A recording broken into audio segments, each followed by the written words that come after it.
Hello everyone, it's Wednesday on Your View. Welcome to the show. I am Obiajulu or Labisi Ubu, and with me are the lady. Good morning. We missed you yesterday, but you're here I today. didn't miss you guys. How you doing? You were resting, Abby? I rested. I didn't do nothing. I started cooking late. I worked sharp. Okay. I had some work I carried home. So I have a new brief I'm working on. Okay. We're grateful to God. I'm on a grateful journey. It's good. Grateful journey. What people call it, gratitude. Gratitude, yeah. But I do it every day. But now I'm deliberately just, counting down to it. I didn't sleep throughout the night. Wow. As in, alhamdulillah, all through the night till daybreak for life, so that I'm not grieving continuously. I'm grateful. I'm looking at things in retrospect and saying it could have been worse, it's better. I'm grateful. And I'm there now. There's so many things you count your blessings and that you don't consider a blessing, they actually are. Yeah. And you focus on them in retrospect. So I'm doing that in that phase. And more blessings will come when you actually, because it's the energy you're giving. When when a father does something for you and you say thank you, the father is motivated to do more. So as you're giving the Almighty Allah your thanksgiving, it's okay.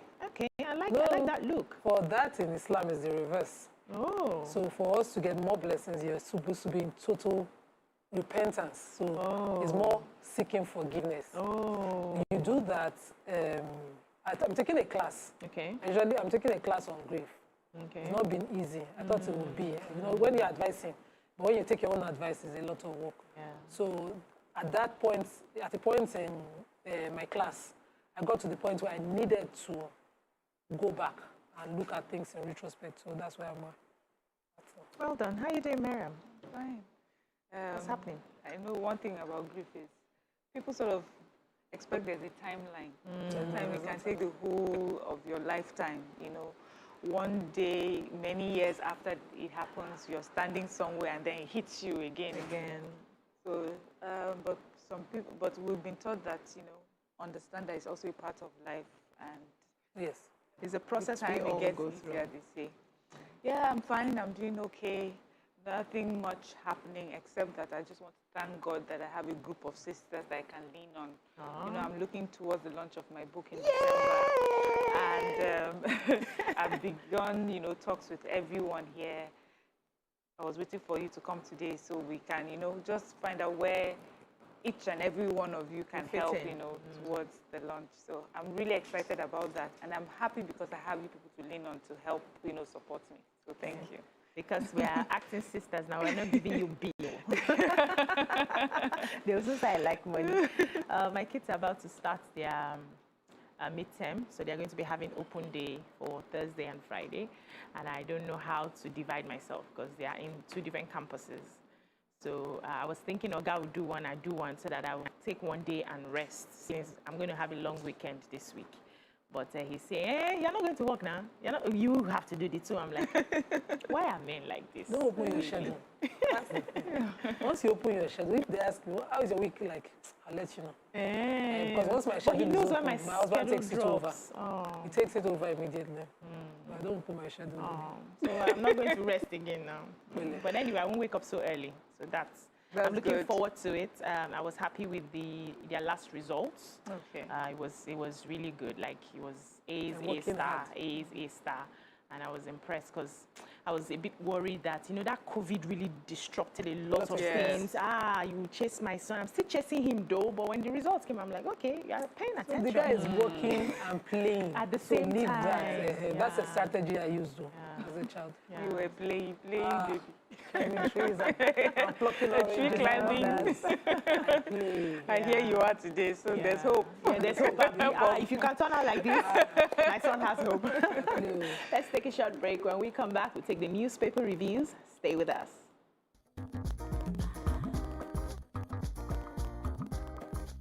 Stay tuned. Your View will be right back.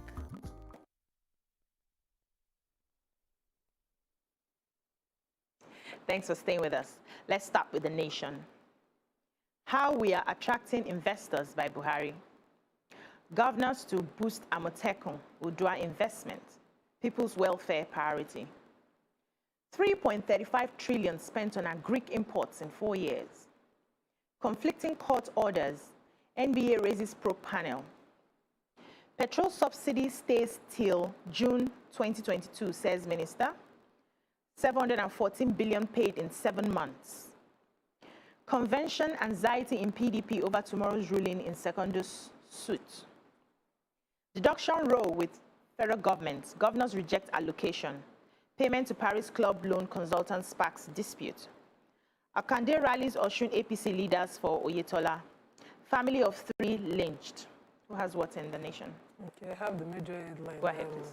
So the Governors Forum are contesting the removal from source of the $416 million meant to be paid to consultants for the Paris Club refund.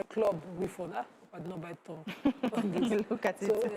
the chairperson of the Governors Forum, of course, again speaking on their behalf, is Governor Kayode Fayemi of Ekiti State. He's saying that, you know, if they are all rejecting the allocation for the month of September because they have not clearly discussed and agreed on how this will be done. They don't want it to be done, but the amalgamation of the consultants got a court order, and they got an order of mandamus compelling the federal government to deduct from source and pay them that money. While they were in court during their first instance, that's the Federal High Court, the Governors Forum did not gather to go and defend or contest what they were doing. And according to a source in the nation, they got these consultants to assist in collecting the Paris Club refunds originally. And they, individual states, without them being a union as the Governors Forum at the time, were the ones who agreed with each consultant to pay these monies. Now, when the consultants saw that, you know, after they got the monies from the federal government, they didn't pay them, they went to court. Then the Governors Forum now got that on appeal as the Governors Forum to contest this. So the consultants also made a union of themselves into an amalgamation, and then they continued in court till where we are now. So they have a promissory note that the Federal Governors Forum are insisting that the Minister for Finance shouldn't have given to the consultants, but they either keep their promissory notes to mature in 10 years, or they go to the banks and turn it to cash and deduct the money. We're talking about billions, 416 or so million naira. Wow. Dollars, sorry. Dollars, wow. That we're talking about here. It's not a small amount of money, and it's enough to give any Nigerian headache. Okay. Yes. Mariam. So yesterday there was a virtual summit on Oyo agri-business, and Tony Elumelu was there as well. And while he was talking, he said that between 2016 and 2019, Nigeria's cumulative agricultural imports were 4 times higher than its agricultural exports. So we have spent 3.35 trillion in 4 years, and our export has been about 803 billion, you know, in that time. That shows you how much that we spend on imported agricultural products. And he's saying that this particular event that they were at was trying to see how they can position Oyo State to fill that gap. Where that he sort of compared it to Silicon Valley in America, and says that Oyo State could be that in the agricultural sector for Nigeria and for Africa, where we're making those products and meeting demands of not just Nigeria, but the whole of Africa. Wow. And, you know, he says that agriculture is an important sector to invest in. He says it's one of the highest employer of labor in Nigeria and highest employer of women. And, you know, he made a point where he said, He said investment in agriculture is a direct investment in poverty eradication and job creation. So if we're doing that, if we're putting a lot of resources and investment towards agriculture, we'll get returns. Yes, a lot of returns. It's not just in our GDP. It would, you know, affect homes. It will affect women. It will affect our youth and people empowerment. Will be gainfully employed. Yes, and we know that Tony Elumelu has a lot of empowerment programs. Yes, it says already many people from Oyo State in the 7 years have benefited from that program. And so it looks like, I mean, this conversation looks like it's going to lead to something very important and impactful for our country and Africa. Yeah, that's fantastic. So a mob in Kaduna lynched a man along with his wife and daughter for allegedly collaborating with bandits. So I was the Commissioner for Internal Security and Home Affairs, Samuel Arunwa, who confirmed the incident statement yesterday, and he cited a security report. So they said they were killed on Monday in Aya area of Igabi Council, and after they were, set ablaze, their house was, looted, and then the house was set ablaze as well. And so he is appealing, as well as the governor of Kaduna, yes, El-Rufai, was saying that people should not take laws into their own hands. When you suspect that somebody is collaborating, you should report it to the appropriate authorities and allow things take its natural course than resorting to self-help and killing people. I will never support a mob action. Wow. Just need to witness one. Yeah, true. Let's move on to the Punch. NNPC. Marketers inflated imported petrol figures under Buhari, Jonathan Sanusi. PENCOM to prosecute errant employers, recovers 19.29 billion pensions. 22 governors apply as federal government begins model ranch funds disbursement next week. eNaira app hits 100,000 downloads in 24 hours amid complaints. Federal government lists Desianis buildings, jewelry, bras for sale. Values Bade's mansions. Shocked. I don't understand. Bras. Suspects, wedding gowns, invisible bras, 64 pairs of shoes for sale. 1,620 items, including cars, houses, phones, laptops, vessels listed. Osun pleads for understanding as protesting retirees shot state secretariat. Police diffuse bomb found at attacked Oyo prison. Aregbesola shuns Akande's meeting with APC Elders Caucus. Merciless beating. Kwara to regulate Arabic schools' activities. Buhari's exit in 2023, solution to Nigeria's problems, Afenifere. Ekiti headsman bags life imprisonment for grazing on cassava farm, shooting owner. PDP hints of neck meeting if a court stops convention. What do we have here? So, gladly for consequence, because we're almost becoming a country without consequence. This man, a 32-year-old header, Muhammadu Abubakar, has been sentenced to life imprisonment for the attempted murder of a farmer, Chief Samuel Ama, and all the people that tried to defend him in a community called Omu community in Oye local government area of Ekiti State. So this farmer had been on his farm, a cassava farm, and Abubakar led his cows to that farm. And while people and the owner of the farm attempted to stop him from entering the farm to graze with his animals, he brought out a weapon and shot at them. Fortunately, nobody was affected by any bullet, but he shot at that crowd. Yes. Wow. And so they were able to overpower him. They handed him over, which is the right thing to do, to the police. He was arraigned, prosecuted, and has been sentenced to life imprisonment for the attempted murder, as well as 10 years imprisonment for being in possession of firearms. That's justice. That is justice and consequence. Justice. So the farmer can rest and trust in the system before all of us go mad to help ourselves. Honestly. Let's please restore the institutions. Yeah. Okay, go ahead. So we know the Pension Reform Act of 2014, has mandated all employers to, with at least 3 employees, to have pensions for their workers.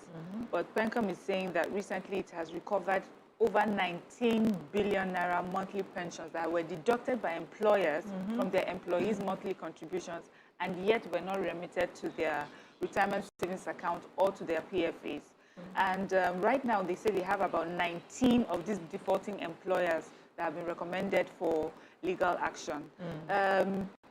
This is important. Every time we talk about retirees standing on the road or blocking government establishment, carrying placards, and this Reform Act was supposed to help, and yet we have some people who are deciding not to do what is needed for people that have served their country and served the company for many years. So I'm happy that PENCOM is fighting for for these funds and making sure that they are brought to book. Apart from the monies that they are recovered, there are also penalties for these companies that have not, that they are also asking for. So well done, PENCOM. So, all right. Okay. The newspaper reviews continue after this break. Stay with us.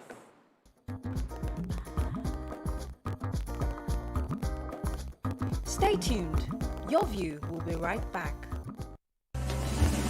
Our new toothpaste, Colgate Maximum Cavity Protection. What are we doing?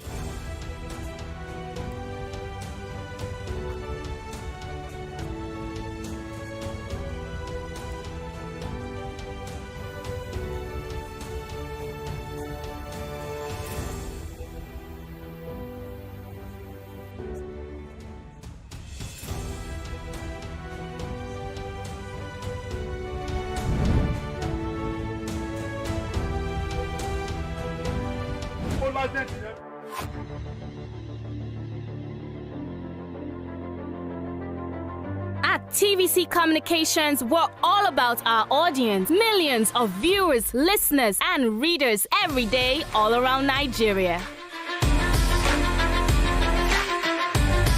Our 2 TV stations are among the most watched in Nigeria. TVC News is our award-winning 24-hour national and international news channel headquartered here in Lagos, broadcasting live from our custom-built state-of-the-art news headquarters. TVC, the top-rated family entertainment channel, is the place for fun, music, and information. With our breakfast show, Wake Up Nigeria, the all-female chat show, Your View, the best soaps and dramas from Nolly, Bolly, and Hollywood, music and entertainment blast, courtesy E-Splash, and of course, award-winning news and current affairs. It is all here. With news bureau and studios around the country and the ability to go live anywhere, anytime, we are first for breaking news in Nigeria. Awarded the NMMA TV Station of the Year, TVC News is the station of choice for news that is first, accurate, balanced, and reliable every time.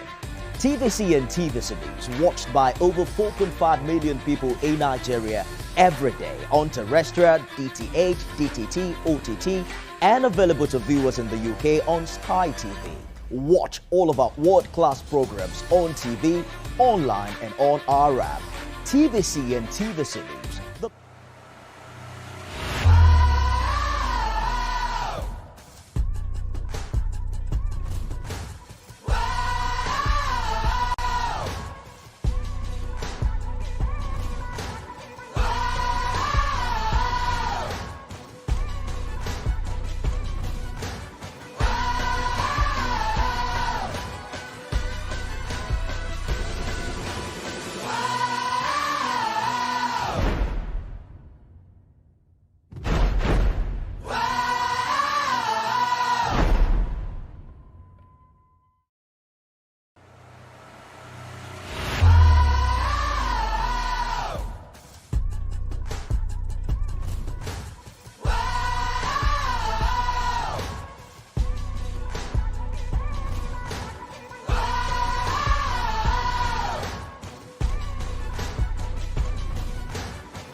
Doubt and fear doesn't occur at the canvas, it shows in the canvas.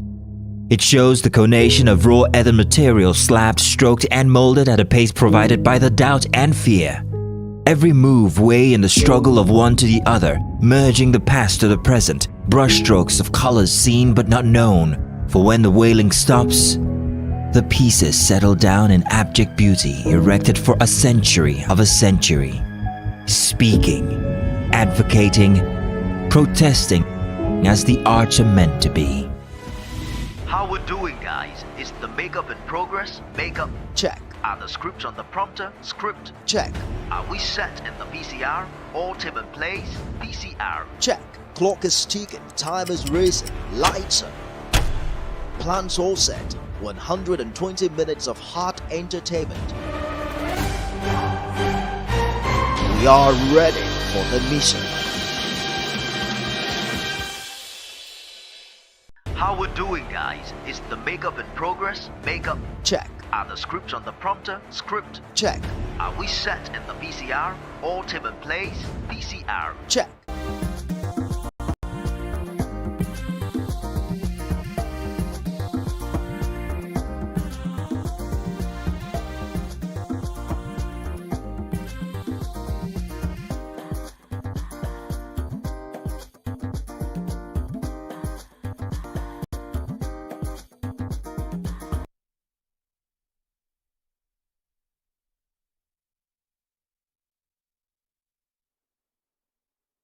Welcome back. So I wanted to take a story here.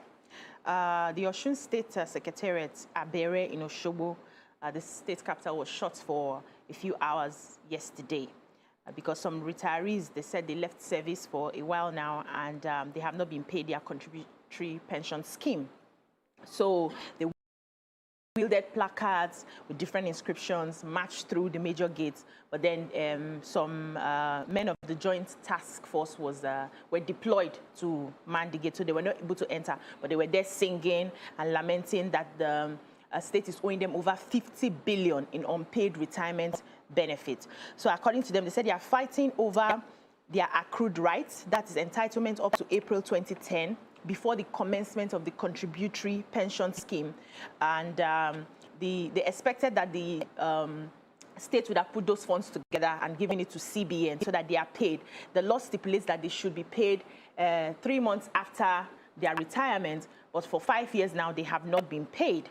However, the State's Commissioner for Information and Civic Orientation, Funke Egbe, came out and appealed to the pensioners to exercise patience, that the government is doing everything to review their demands. And he also she went further to say that to show commitment, that they had devised a strategy which ensured that they were paying back the contributory pension scheme, and people whose entitlements are from 100,000 to 500,000 were paid up to December 2020. They had done that.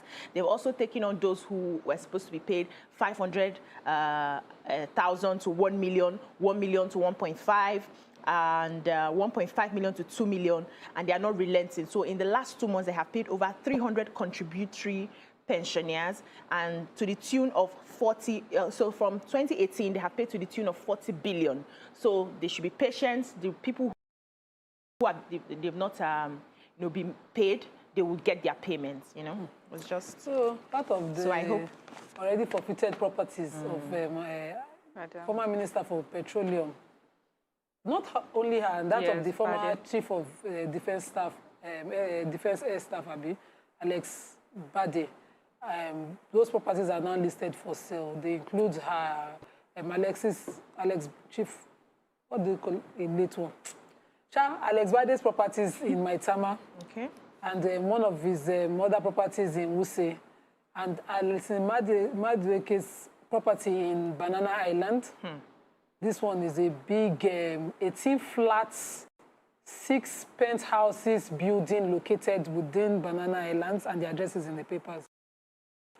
Also, items within the property that were already forfeited include 125 pieces of wedding gowns, 13 pieces of small gowns, 41 pieces of waist trainers, a shop, 73 pieces of hard flour, 11 pieces of suits, 11 pieces of invisible bra, 73 pieces of veils, 30 pieces of braziers, 2 pieces of standing fans, 17 pieces of magic skits, 6 packets of blankets, 1 table blanket, and 64 pairs. So they add values according to the Senate Committee Chair on this, the Inter-Ministerial Committee Chairperson on the disposal of forfeited property. He said they had the valuers, and they are asking the valuers to do a thorough job in the valuation and sales of these properties. But they don't know how much. Yes, but they have not gone into her jewelries yet. So the jewelries are still subject to litigation. I wonder how it works. Would it be like an open auction? Can anybody just walk into this place? We don't hear some of these things. Buy those. No, they are telling you now. Follow the story. Yes, we need to keep following for when they do auctions.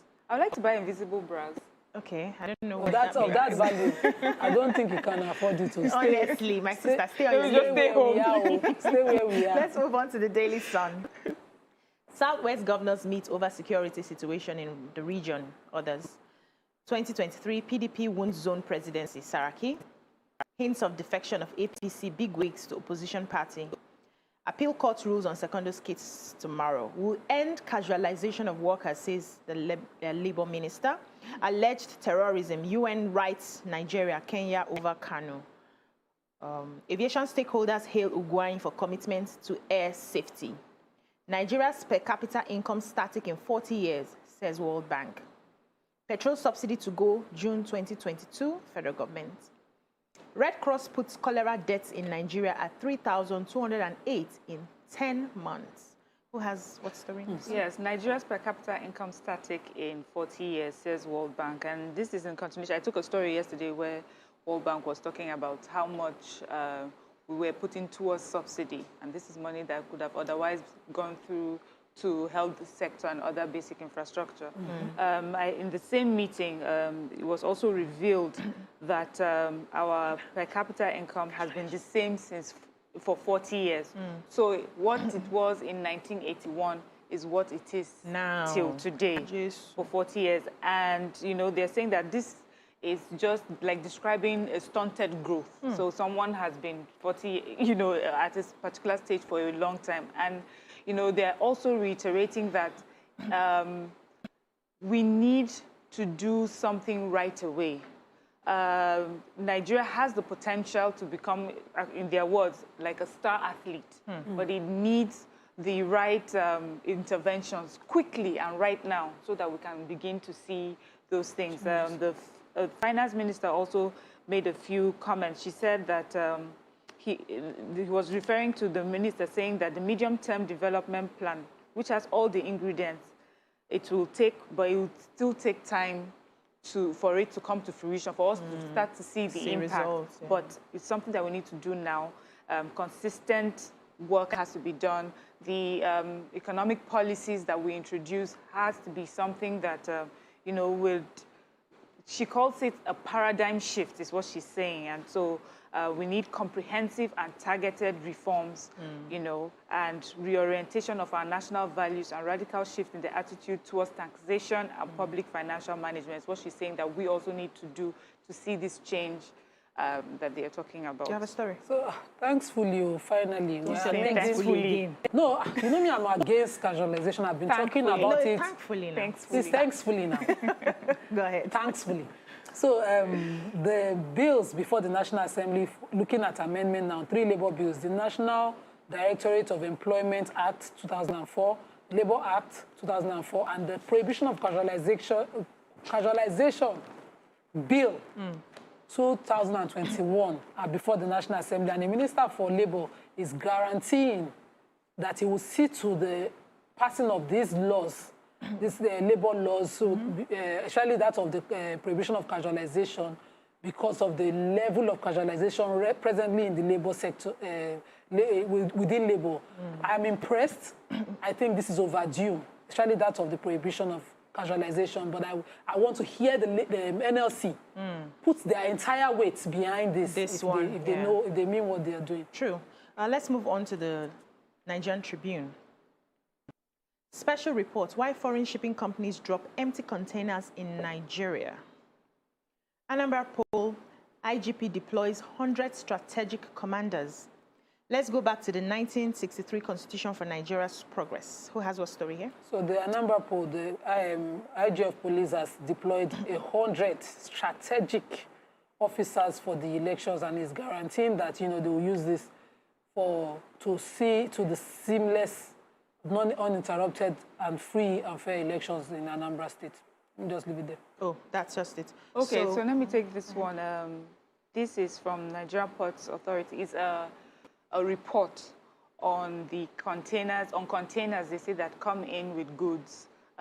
Foreign shipping lines come in with these containers filled with goods, and then when they're leaving, they dump their empty containers here in Nigeria. NPA is saying that this has been going on for so long, and it revealed that 2008 to 2017, a total of over 425,000 containers have been dumped in Nigeria. And NPA is saying that it's because it is cheaper to actually just dump them than to put them back on their ships and taking it back.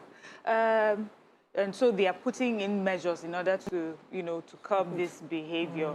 And one of the things that they're doing is that they give an example that if, let's say, a ship comes in with about 100 containers, it must go back with at least 80 of those containers. You know, 20 they can understand, but you cannot just bring in and just leave a whole So they should be fine. There's also a major... Thank you. They should be fine. They are not fine. It is cheaper. It is without consequence to dump. Yeah, so those are the things that NPA is saying that they're going to put in place. But someone also, you know, he's a shipping agent, but did not want his name to be mentioned. He said, see, one of the reasons we have people dumping these containers, not because the shipping companies the shipping lines don't want to take the containers away, but we understand how chaotic the traffic situations, the port situations have been.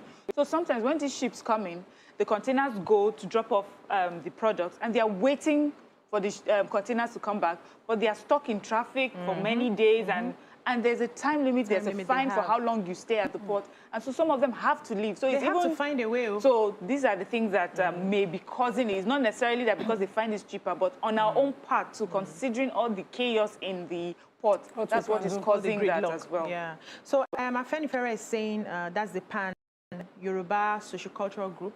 Is saying that for true federalism to work, we need to revert to the 1963 Constitution, because that was a true federal constitution. And when it was deployed, it was working. You are bringing a lot of people together, and everybody had to find a way to work on their region.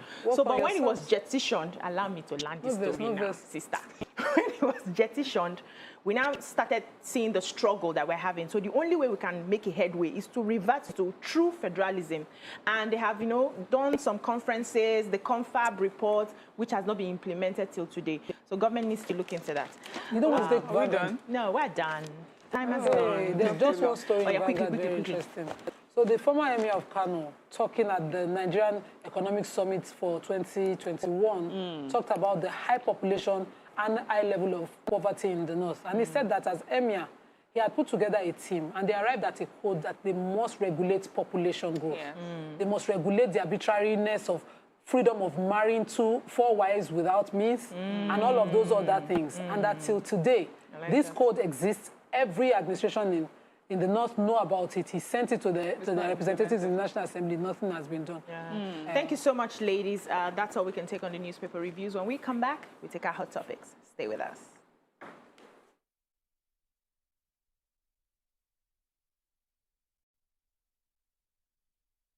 How we're doing, guys, is the makeup in progress? Makeup check. Are the scripts on the prompter? Script check.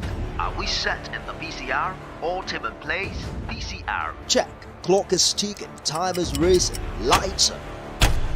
Plans all set. 120 minutes of hot entertainment. We are ready for the mission.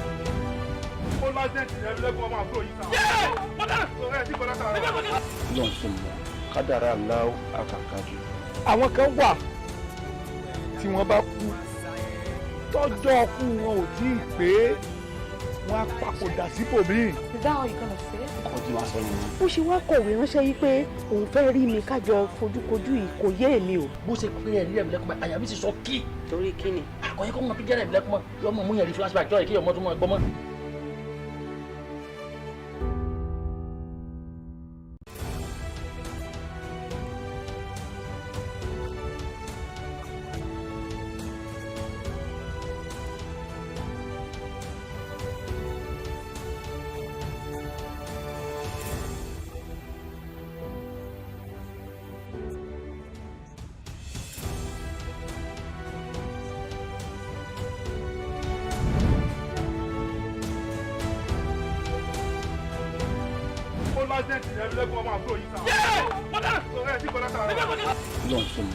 Kádàrá aláwọ̀ àkàkàjù.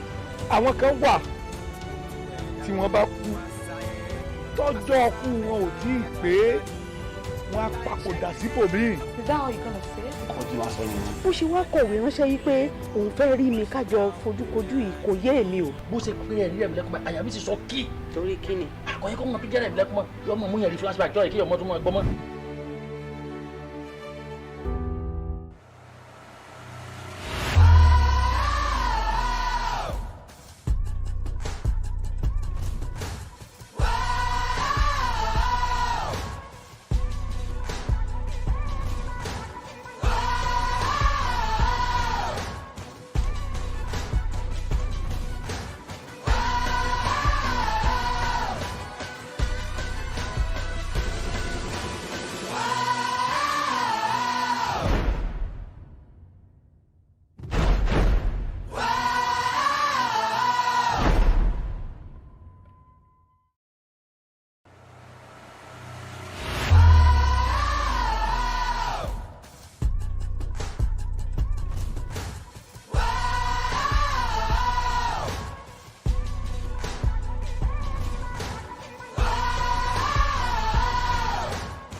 How we're doing, guys? Is the makeup in progress? Makeup check. Are the scripts on the prompter? Script check.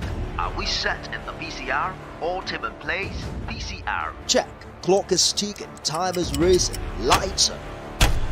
Plans all set. 120 minutes of hot entertainment. We are ready for the mission.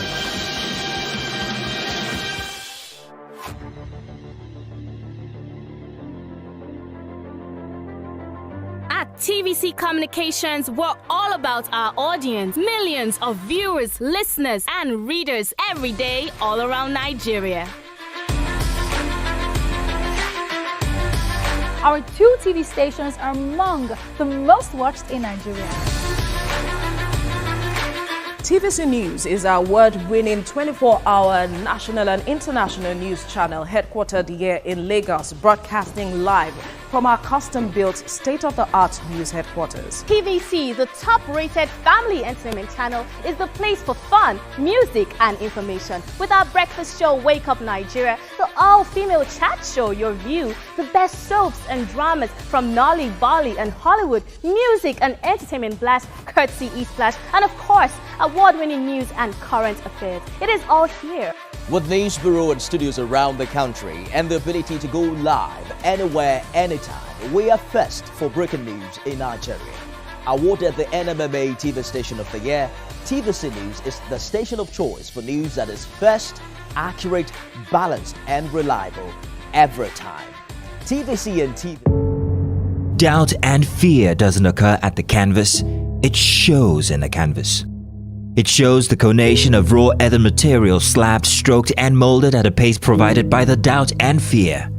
Every move weigh in the struggle of one to the other, merging the past to the present, brushstrokes of colors seen but not known.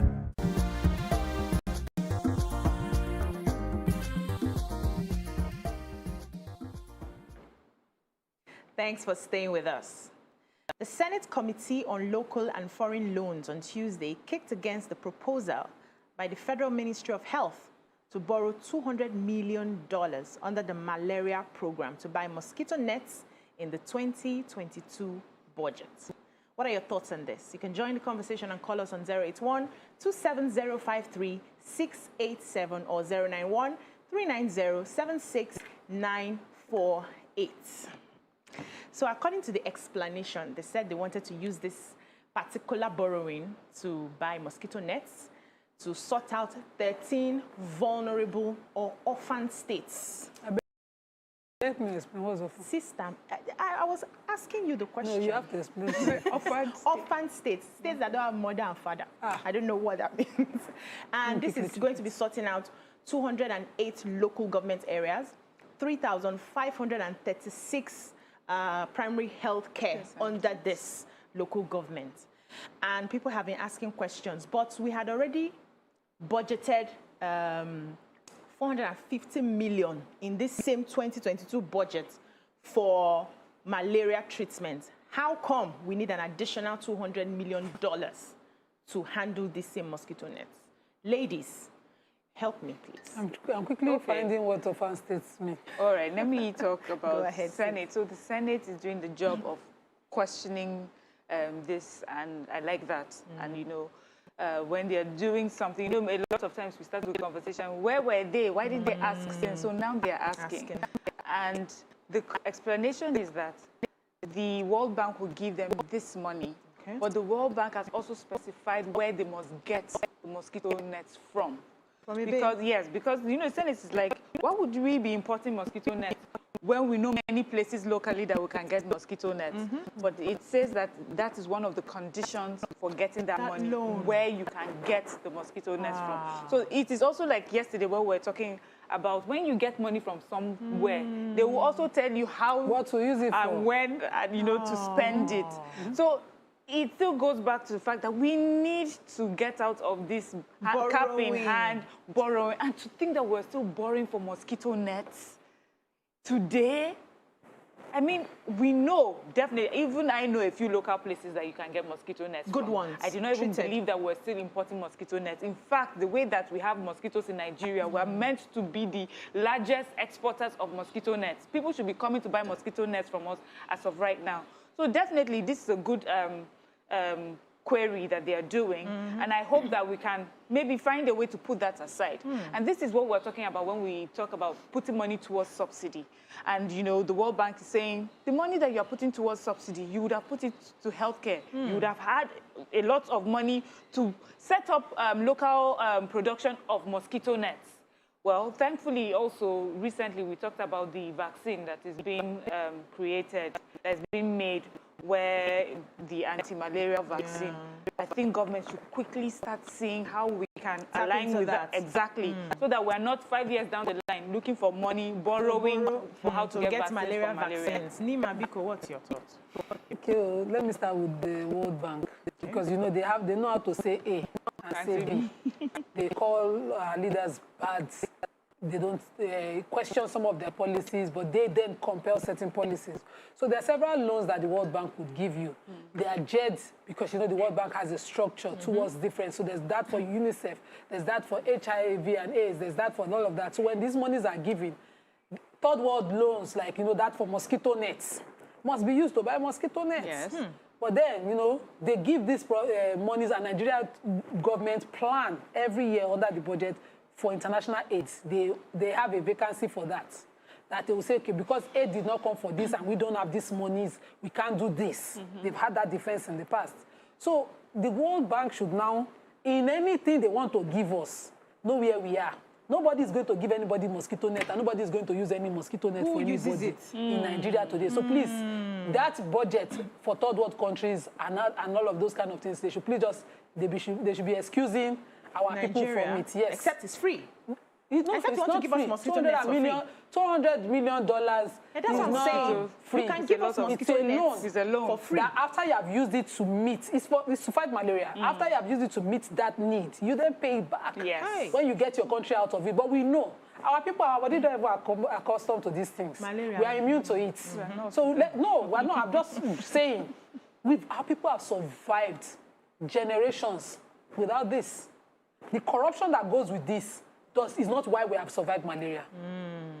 The monies, this kind of monies, do not abate the condition that they come here for. They're not the solution to it at all. So please, the reality is that we don't need it. Because they will just chop these monies. If they do buy the nets, they would waste them at the warehouse. Later, somebody will break into the warehouse, hawk them in traffic. One or two of you who have suffered malaria in your family think you need a mosquito, you pay for it eventually. So we don't have a plan. We do not, based on our antecedents that we used to pay these monies back, we don't need it. We need roads, yes. We need, you know, to plan per capita, our population and all of those things that they have said. We need a lot of other things, but certainly not $200 million for mosquito nets. Were you able to find now the orphan states, Biko? We know they. So I want to come to the Nigerians who negotiate these things. Yes. You know, the ministries of health will have a director who would say, there's this aid in the World Bank for this, let's get it. And they'll put it into budget. He read low, no. He still put it, but thankfully we have our representatives who are doing an amazing work, the open eye, to read these things. I'm glad. Yes. I'm glad. That's found it. Yeah. So the person who is putting it inside, how realistic is it before you put it there? In every job that you are doing, your job is not just to find money that can be siphoned on paddy level. Your job is also to make practical plans. To either create policies that will develop your people or get them out of hardship. Truth. Or Kukuma don't do it at all. Simple. Simple. So I question the director within that Ministry of Health who puts this thing inside.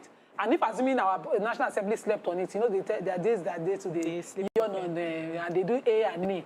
We for just chop this basic. Yeah. So it's just, we may still chop the basic. No. We will not. Are you sure? We will not. Because now that they are questioning it, the National Assembly has the powers to either reduce the budget, take it out, or, you know, find a way to amend it. And I think that the best thing for them is to take it out. Yeah. So I feel there's a deliberate attempt to keep us in poverty.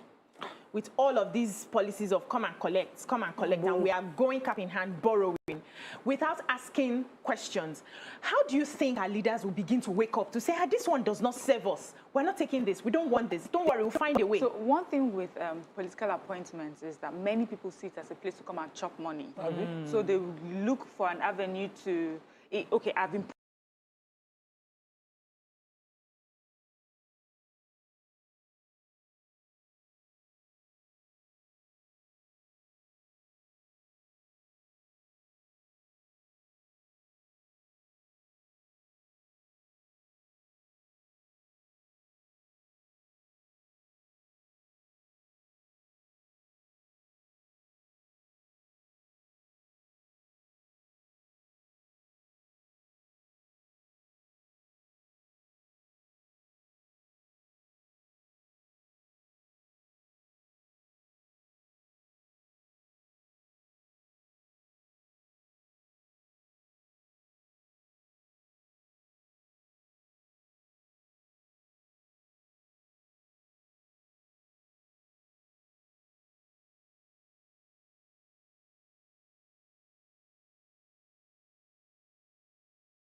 out of this constant story of Nigeria is backward when it comes to health sector, Nigeria is backward when it comes to education. We need to change the mindset of people. This morning when I was coming to work, I saw a particular person put up a post to say that they are closing their companies in Nigeria because they cannot work with Nigerians anymore. Their employees and contractors tend to find ways to sabotage the companies that they work for because they are constantly trying to see how they can make money off of you. That is a mindset. And he says, and this particular person says, if you are looking to invest in Nigeria, please talk to us so we can tell you some of these loopholes.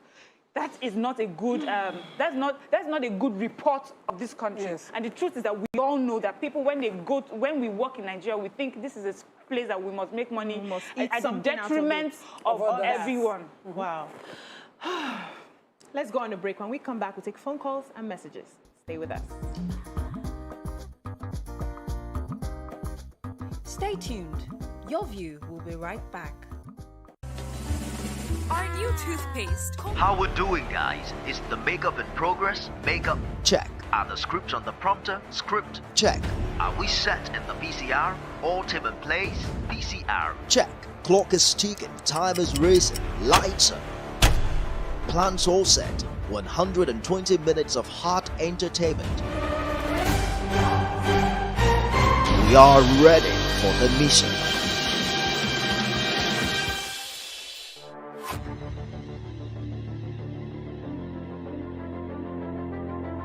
At TVC Communications, we're all about our audience. Millions of viewers, listeners, and readers every day all around Nigeria. Our 2 TV stations are among the most watched in Nigeria. TVC News is our award-winning 24-hour national and international news channel headquartered here in Lagos, broadcasting live from our custom-built state-of-the-art news headquarters. TVC, the top-rated family entertainment channel, is the place for fun, music, and information. With our breakfast show, Wake Up Nigeria, the all-female chat show, Your View, the best soaps and dramas from Nolly, Bali, and Hollywood, music and entertainment blast, courtesy E-Splash, and of course, award-winning news and current affairs. It is all here.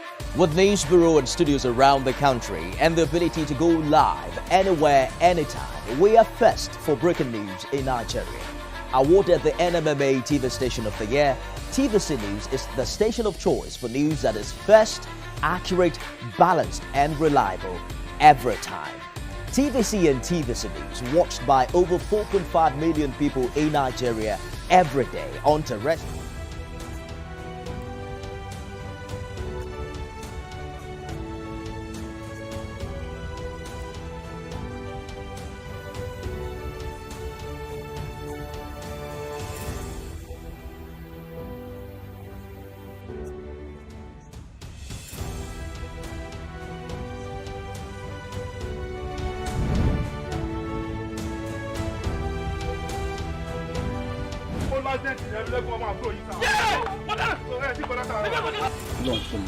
Kádàrá Allahu àkàkàjù.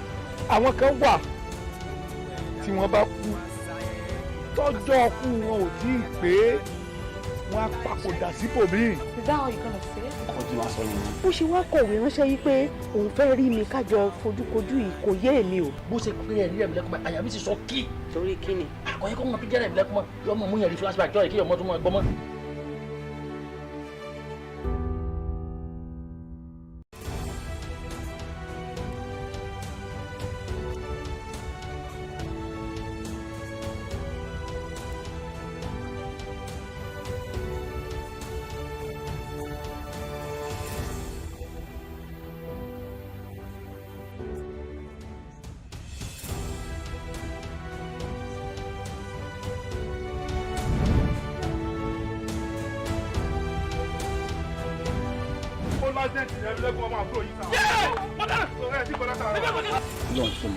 Kádàrá Allahu àkàkàjù.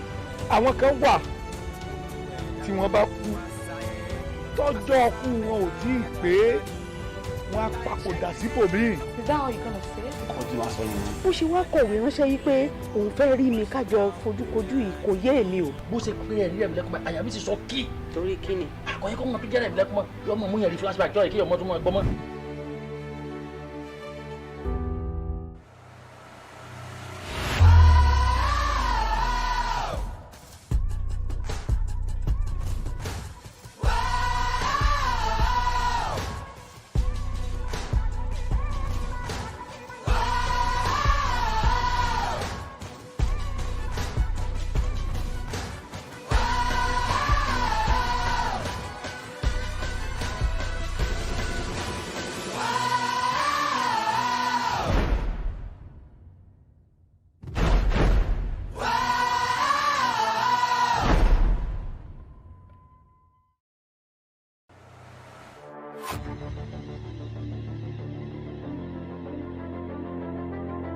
At TVC Communications, we're all about our audience. Millions of viewers, listeners, and readers every day all around Nigeria.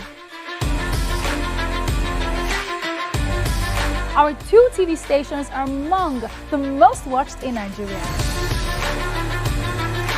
TVC News is our award-winning 24-hour national and international news channel headquartered here in Lagos, broadcasting live from our custom-built state-of-the-art news headquarters. TVC, the top-rated family entertainment channel, is the place for fun, music, and information. With our breakfast show, Wake Up Nigeria, the all-female chat show, Your View, the best soaps and dramas from Nolly, Bali, and Hollywood, music and entertainment blast, courtesy E-Splash, and of course, award-winning news and current affairs. It is all here. With News Bureau and Hello, good morning. Good morning, sir. Okay, thank you. Thank you very much. So for me, what I'm actually thinking when I saw the information at first is that there's no way you want to convince me that what you have there is actually money for election. 2023 is around the corner. See, let us just face it. Because what does orphan state mean? I mean, what does it even really mean? Who is the father and the mother of the state that died? That made them orphans? You know? So that is to tell you, see, there's a crisis, leadership crisis. And it is the failure of leadership that will make any ministry to just put up something like that. There's no plan for any mosquito net. Let's just not deceive ourselves. There's no plan. It is for election. And if you check, this is just the beginning. If you check other ministries, they should check it line by line. I can assure you, you will find very ridiculous items like this, and even worse than what we are seeing right now. So it's just for election. And you can check back at previous pre-election years. This is the kind of things you find in our budget. But I'm glad that they've been able to find this. So they should snoop more. They should bring out their binoculars and their searchlights. They will find more. Good morning. Thank you so much, Richard. Nima. So it's like, for me, if this is the World Bank again, is it that there's a deliberate attempt to leave us in third world? If you can give us $100 million, why not give us to set up a world state-of-the-art recycling facility? Because the mosquitoes are not just bathing in our gutters. We don't have proper drainages. Yes, we don't. That needs an emergency intervention. You want flowing drainages, you want proper town planning so that you don't have where mosquitoes can breathe. That one, they won't place. Then we need to recycle. We have so much waste we can make power out of, a lot of things. But every state has to do this. They are looking for funds. Government, federal government wants to do this. They are looking for funds. You now want them to be coming to you for this fund. When you have already, why are you planning to buy mosquito nets to fight malaria in some states? When we know that the consultants that will collect this money will marry young wives. And then they will be doing that, they are fighting mosquitoes. You know, that they will consult in intermediary. We are looking for $460 million now to settle consultants already. So, you know, we know this level of corruption. And then we have these international communities come out to call out our leaders for being corrupt. But then they create... Yes, it seems like they are aiding them. Thank you. I don't... So no, let me just finish on this. So if you're planning with us, you're looking, like, you know, you took a report of them saying that we could be a star athletes. Plan with us where you are. Yes. Don't plan with us to regress us. Really support us. If Nigeria is owing $200 million and I see the incinerator or something, a recycling plant somewhere, that I was, because they wanted to fight mosquito, we are recycling bottles now. We are doing this, we are using it for That's energy. true progress. Even me, I want to owe World Bank the 200 million because I've seen where it's gone. But I don't want to hold 200 million for mosquito nets when I know that I would install my own mosquito net door. I install the doors. And on my windows, I make sure I have mosquito nets. Yes, everybody. In my community, I put used engine oil in the drainage every time to fight mosquitoes. So please, don't tell me what I don't know. Let's take this call from Joseph. Joseph from Anambra. Good morning, sir. Oh, sorry, we lost that. Okay. So I was just going to say, the way I think these interventions work is that World Bank may have a list of things that they can do for anybody that needs these funds. So they're not necessarily coming to you to say, come and take this or come and take it by force. We're saying, you know, they have a list and then you apply for it. And there's different, there are a list of things like pre-qualification criteria to make you so that you can qualify for those funds. And if you're able to prove, obviously, World Bank understands the war that we're fighting against malaria, understands that we need mosquito nets. But the ministry will then write to them in paper, what they think they are going to do, how they are going to do it. Because I know that some of these international organizations also vet to make sure that these things are carried out. And remember, it's also a loan, knowing that they're going to get their monies back. And World Bank would have done its job by saying, we have provided this loan and assisted this country towards fighting malaria because this is what we gave them. So really, it's on us when we get these funds. How do we spend it? Do we really spend it the way it's meant to be spent? And then, you know, we have administrations come in, they find that they have loans to pay for. They don't even prosecute those. They don't call those people. How did you spend? Yeah, they don't probe. How did you use this money? How come I have this loan? And we don't see results. Why am I paying this money? And they do. Nobody has a report of the level of corruption of aids given to third world countries, especially Nigeria, and how it was misused, abused, or diverted than the World Bank. Unfortunately, we have to I'm saying the country this conversation at this the World Bank do. Yeah, but I hope that we can follow up and see where this goes. If, you know, the yay, nay, according to you, we follow through on this and stop it, nip it in the bud, yeah. Let's take a short break. When we come back, we move on to other topics. Stay with us.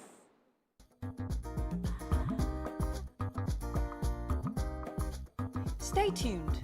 Your view will be right back.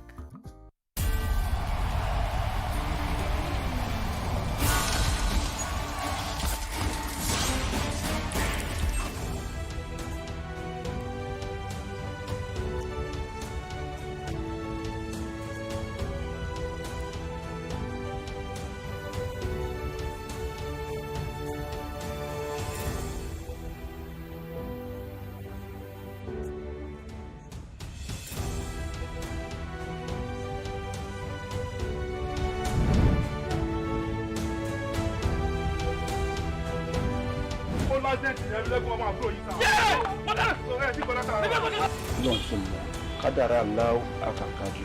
àwọn kan wà tí wọ́n bá kú tọ́jọ́ ọkú wọn ò tí ì pé wọ́n á papòdà síbòmíì. Is that how you gonna say it? ọkọ tí wọ́n sọ yìí. ó ṣe wá kọ̀wé ránṣẹ́ yìí pé òun fẹ́ rí mi kájọ fojúkojú yìí kò yé èmi o. bó ṣe pé ẹ̀rí ẹ̀mí lẹ́kùnmọ́ àyà mi ti sọ kí. torí kí ni. àkọ́yẹ́ kọ́ mọ píjẹ́ ẹ̀mí lẹ́kùnmọ́ yọmọ mú yẹn rí flashback jọ́ ìkí ọmọ tó mọ ẹgbọ́n mọ́. Doubt and fear doesn't occur at the canvas, it shows in the canvas. It shows the conation of raw earthen material slabbed, stroked and molded at a pace provided by the doubt and fear.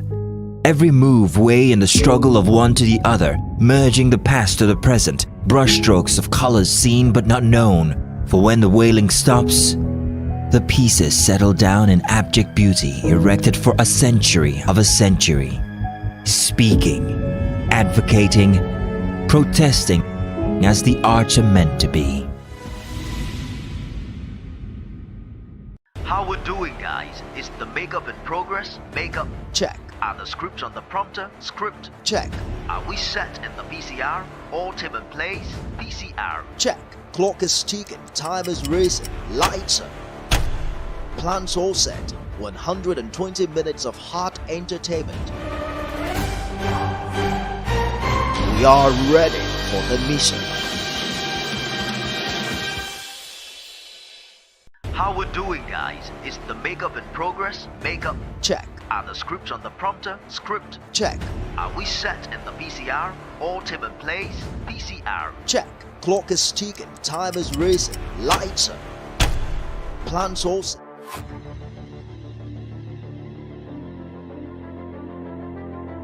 At TVC Communications, we're all about our audience. Millions of viewers, listeners, and readers every day, all around Nigeria. Our 2 TV stations are among the most watched in Nigeria. TVC News is our award-winning 24-hour national and international news channel headquartered here in Lagos, broadcasting live from our custom-built state-of-the-art news headquarters. TVC, the top-rated family entertainment channel, is the place for fun, music, and information. With our breakfast show, Wake Up Nigeria, the all-female chat show, Your View, the best soaps and dramas from Nolly, Bali, and Hollywood, music and entertainment blast, courtesy E-Splash, and of course, award-winning news and current affairs. It is all here. With news bureau and studios around the country and the ability to go live anywhere, anytime, we are first for...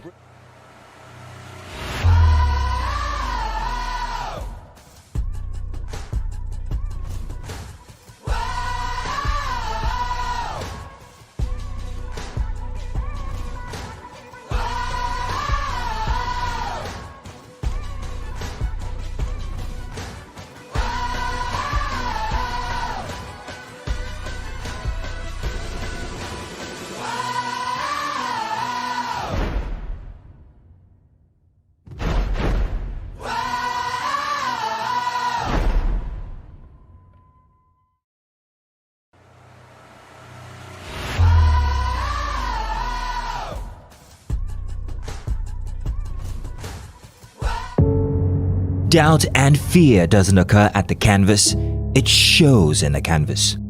It shows the conation of raw earthen material slabbed, stroked and molded at a pace provided by the doubt and fear. Every move weigh in the struggle of one to the other, merging the past to the present, brushstrokes of colors seen but not known. For when the wailing stops, the pieces settle down in abject beauty erected for a century of a century. Speaking, advocating, protesting as the arts are meant to be.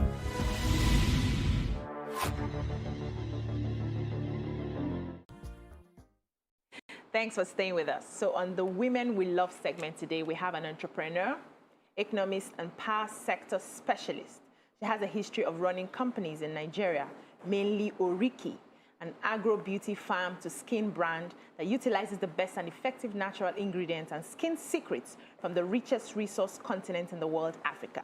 Welcome with us, Joycey Awushika. Hello, guys. Glad to be here. You are pretty.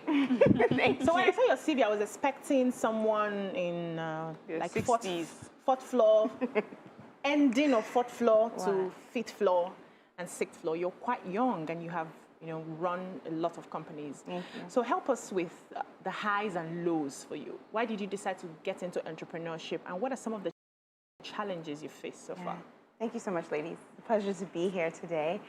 Well, for me, entrepreneurship is one of the greatest ways to make an impact. You know, I've been opportune to work in a career. I've been opportune to work in the government, and I've also been opportune to build a business. And to me, there's no greater way than making an impact. I'm making an impact on so many levels, you know. If we talk about the company that I run now, Oriki, the people that we're employing, first and foremost, the opportunities we're giving them, right, to be able to grow, build careers, to be able to get skills, skill acquisition. And then on top of that, the farmers we work with when it comes to sourcing our natural ingredients for the products, and then just the ability to put Africa on the map as well. Right? So we're building a brand that will spread its tentacles and be able to show that it's proudly Nigerian in other parts of the world. I can't really think of a better opportunity to make impact. So that's, You know, someone listening to you, you obviously have a non-Nigerian accent. And usually a lot of Nigerians, young people, just want to leave Nigeria and go to America or Europe because they feel that's where you make it. But you, to have your accent means you must have grown up there, spent time there, and yet you decided to come to Nigeria and run a business in spite of all that we hear, all the negative stories we hear about, you know, young people running businesses or even getting jobs. Why did you make that move? you know, for me, it's pretty simple. I was born and raised in the U.S., and I always had a passion for Nigeria. My parents will tell you they don't know where it came from, but I consider it to be just divine, right? I had this passion, and I think it has a lot to do with the fact that I'm a problem solver. Where can I make more impact? Where can I add more value? And it's one thing to be working in an industry or an organization where you just feel like you're another number. It's another thing to be able to look on the other side and say, how can the work that I do be meaningful? How can I contribute in a lasting way? So I moved to Nigeria, and I never turned back. It became my love in so many different ways, right? It became a place. And I love that question you asked, because people ask me that all the time. They say, why would you come here when we're all trying to go there? You know, I no longer try to convince people to stay or to, you know, because everyone has their own path. But I will say this. What will posterity judge me for in the future? What will legacy say about me? And I want them to be able to say, she came here to her land, where she's from. She built something. She saw and she conquered. Saw, she conquered. I put that in a quote recently in an interview I had. She saw, she conquered, and she was able to leave a lasting legacy. Let them say that one of the best companies in Africa came out of Nigeria. Let them say that she has products that are sourced around the world from Nigeria.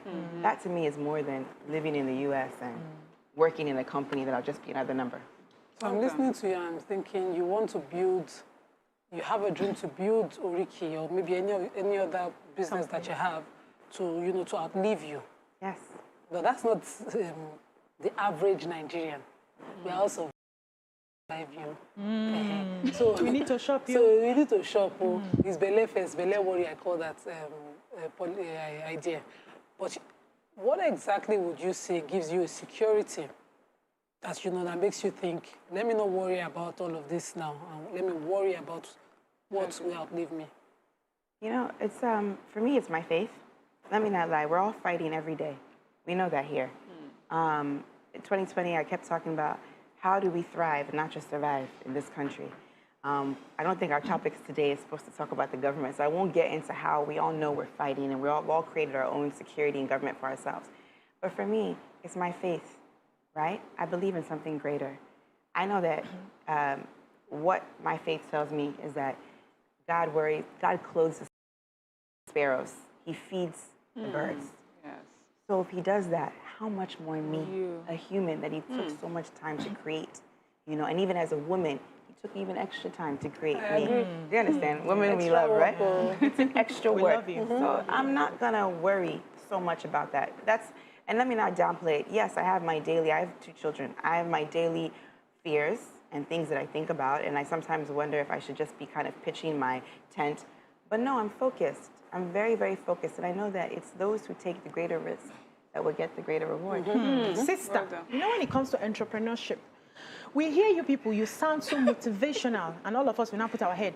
When we get there, we realize that, to run a business in Nigeria, you need to have 2 heads, 4 double legs, and everything has to just be double because you will face the challenges with the systems, the policies, the inflation. And I asked you initially, what are some of the challenges you have faced running a business in Nigeria? Please help us so that when we are getting into this sort of thing, we understand that the tough times will come, but perseverance will keep us here. First of all, I think that if you fail to plan, you plan to fail. So first and foremost, even though we live in a country that anything can happen, that plan is critical. What's your strategy? What is your long-term strategy? Last year, nobody would have realized that in March we would wake up and hear there's a global pandemic and airports are shutting down. However, before then, I had a plan. I know there will be a time where people may not want to just come into our locations for services. You may want to go out there to people. So I'd already trained and prepared the team, right, for those type of things. So for me, it's all about planning. For me, it's all about planning ahead and also doing what you call market risk, security risk, competitive risk. So someone comes in taking care of all the risks. All the risks. Wow. You should have a document for it. All the risks. If you don't do it, then you're not in business, to be honest. Let's take a breather now. When we come back, the conversation continues. Stay with us.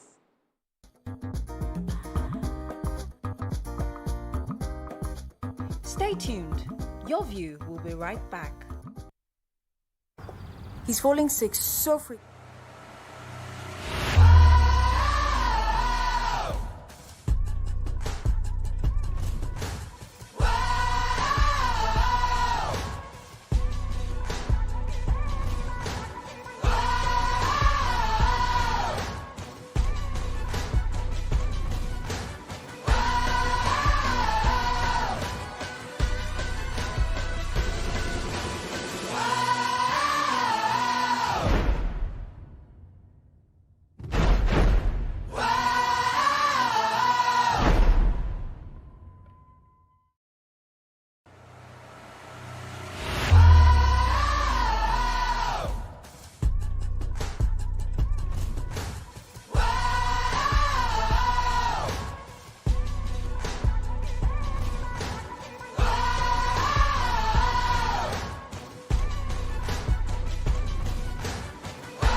TVC Communications, we're all about our audience. Millions of viewers, listeners, and readers every day all around Nigeria. Our 2 TV stations are among the most watched in Nigeria. TVC News is our award-winning 24-hour national and international news channel headquartered here in Lagos, broadcasting live from our custom-built state-of-the-art news headquarters. TVC, the top-rated family entertainment channel, is the place for fun, music, and information. With our breakfast show, Wake Up Nigeria, the all-female chat show, Your View, the best soaps and dramas from Nolly, Bolly, and Hollywood, music and entertainment blast, courtesy E-Splash, and of course, award-winning news and current affairs. It is all here. With news bureau and studios around the country and the ability to go live anywhere, anytime, we are first for breaking news in Nigeria. Awarded the NMMA TV Station of the Year, TVC News is the station of choice for news that is first, accurate, balanced, and reliable every time. TVC and TVC News watched by over 4.5 million people in Nigeria every day on terrestrial, DTH, DTT, OTT, and available to viewers in the UK on Sky TV. Watch all of our world-class programs on TV, online, and on our app. TVC and TVC News, the best entertainment and news for Nigeria on TV and online. And when you can't watch us, listen to us. 102.3 Max FM Lagos and 90.9 Max FM Abuja are now ranked among the most listened to radio stations in Nigeria. Now, with over 1.5 million listeners every day, we're the people's favorite radio station. Best hit music, best on-air talent. Max 102.3 hit music for Lagos and Max 90.9 hit music for Abuja. We are your home for that fun, entertainment, and hit music. In Lagos, TVC, our leading family entertainment TV channel, has a 47% market share. But this is just the start of our journey as we plan to add even more services to entertain and inform our ever-growing audience. Thanks for being part of the TVC communications story.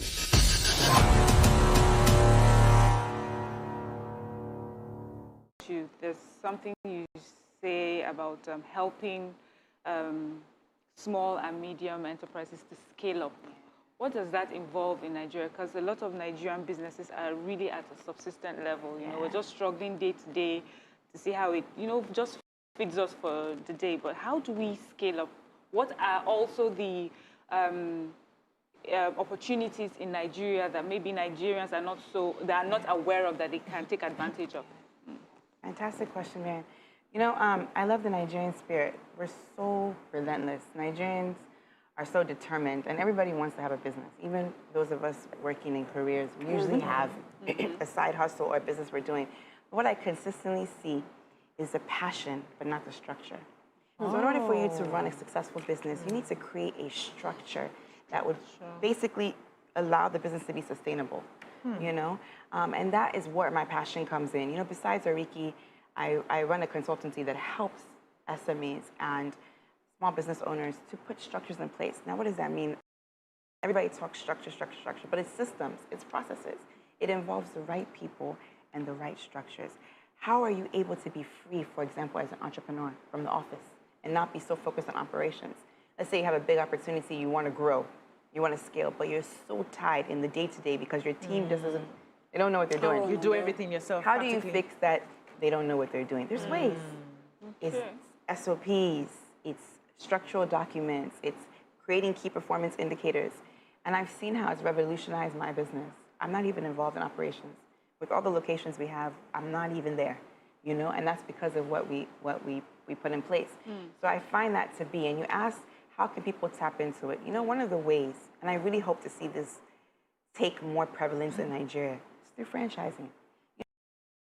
So many of us you see a business like a fashion business that has done so well, and you want to do Me Too, or you see a skincare business or a spa, and you want to just do the business as well, but you don't know the execution. Why don't you go to a franchise that has already documented? They've documented the execution from A to Z. They've created every manual you need to survive and thrive. But guess what? We don't see it prevalent in Nigeria. Well, we probably can name one or two. If you have the name, I can have my own name now. If you tell us in church, we're all the head. Why can't we give name? That's the problem. I cook better than your lobby. That's the problem. Those are the challenges we face. But everybody is, we're all kings, we're all heads, but not everybody is going to do the work to create a winning business. You can tap into it. We also learn to collaboration here. Partnerships. Franchising is a part. Yeah. Partnerships is a part. Collaborating is a part of franchising, right?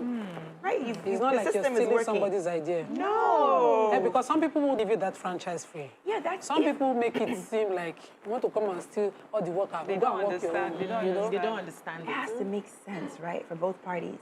You want to grow my business. You want to open a location in a place that I can't go to. And I've done all the documentation for you. Why won't I give it to you? After I vetted you, though. After I know that you have the qualities it takes, that you're in this legal documents side, money is paid. Why won't I give you? So if a business wants help, how expensive? You know, when you're starting this business, you're gathering all the little funds. It's not like we go to a bank and get a loan. You know, we help, our friends help us, our partners help us, and we're gathering. And when you talk about consultants, it seems like I can't even afford to pay that for now. How affordable is it for a business to come to you that you can help them? How affordable? It's extremely affordable. It's my passion to see businesses win. And for me, I even took it a step further. You can come and speak to me and work with me directly, but we've also created every template you need for a token price. So you can actually say, okay, I may not be able to sit in for the one-on-one consultancy, do the company audit, but I'll get these 3 templates at a token price, you know? That you can study on your own. And then you use the templates in your company, empower your team members, and you make it work. So me, I want to get a franchise with Oriki. Okay. I love it. Let's talk after this. That will make 2 of us. Thank you. Yay.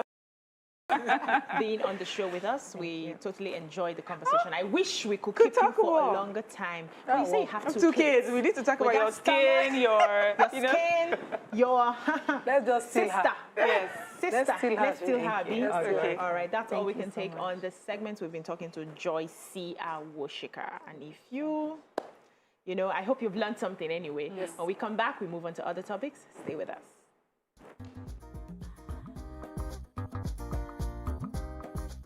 Stay tuned. Your View will be right back.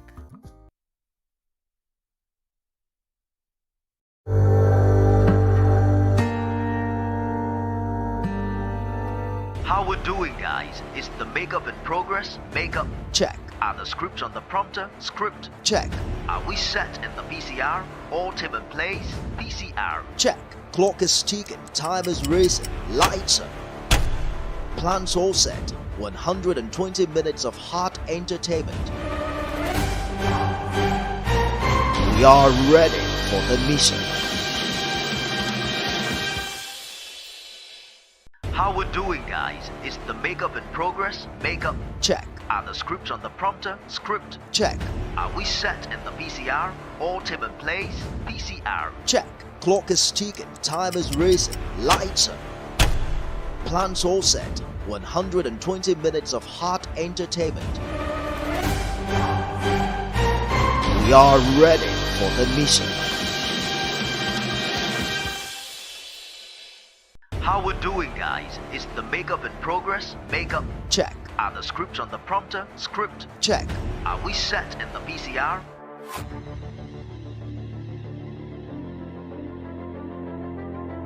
At TVC Communications, we're all about our audience. Millions of viewers, listeners, and readers every day all around Nigeria. Our 2 TV stations are among the most watched in Nigeria.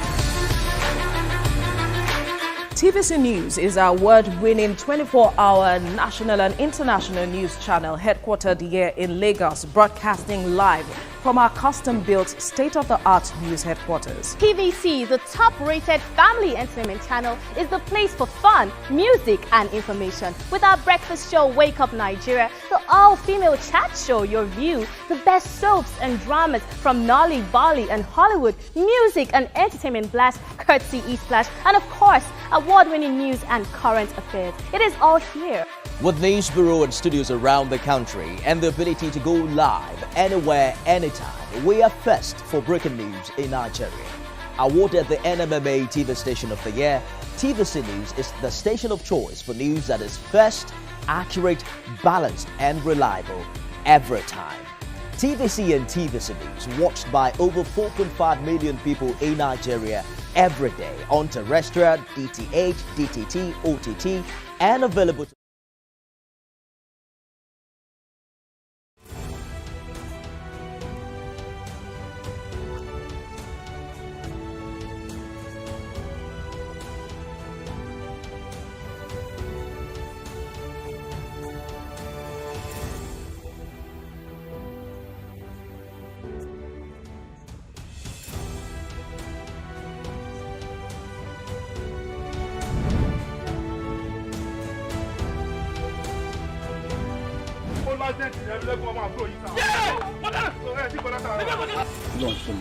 kádàrá aláwọ̀ àkàkàjù. Àwọn kan wà tí wọ́n bá kú tọ́jọ́ ọkú wọn ò tí ì pé wọ́n á papòdà síbòmíì. Is that how you gonna say it? Ọkọ̀ tí wọ́n sọ yẹn. Ó ṣe wá kọ̀wé ránṣẹ́ yìí pé òun fẹ́ rí mi kájọ fojúkojú yìí kò yé èmi o. Bó ṣe pé ẹ̀rí ẹ̀mí lẹ́kùnmọ́ àyà mi ti sọ kí. Torí kí ni? Àkọ́yẹ́ kọ́ mọ̀ pé jẹ́rẹ̀ ẹ̀mí lẹ́kùnmọ́ yọ ọmọ mú yẹn rí flashback jọ́ ìkí ọmọ tó mọ̀ ẹgbọ́n mọ́.